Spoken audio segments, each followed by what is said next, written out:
క్రీస్తు పేరిట అందరికీ వందనములండి.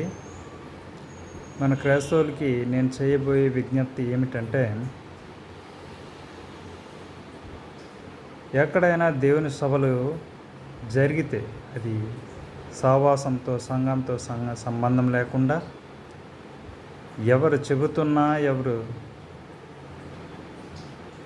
ఆ కూడికలు ఏర్పాటు చేస్తున్నా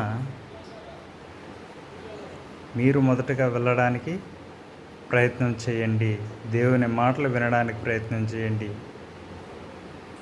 మనకి సేవకులతో వ్యత్యాసం ఉండొచ్చు, లేదా మనస్పర్ధలు ఉండొచ్చు, నచ్చకపోవచ్చు. కానీ దేవుని మాటలు ఏం చేశాయండి?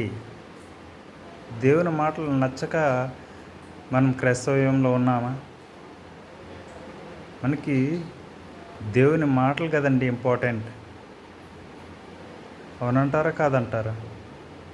అలాగే సేవకుల ద్వారా వినిపింపబడుతున్నటువంటి మాటలు, లేదా చెప్పబడుతున్నటువంటి మాటలు అవి వాక్యానుసారంగా గ్రంథంలో ఉన్నాయో లేదో మనము పరిశీలన చేసుకోవాలండి. మనం ఆ సభలకు వెళ్ళకుండా, మీటింగ్స్కి వెళ్ళకుండా, ఆ సేవకుడు నాకు నచ్చలేదని, ఆ సహవాసం నాకు నచ్చలేదని మనం దేవుని వాక్యాన్ని దూరం అయిపోతున్నాం సోదరులారా.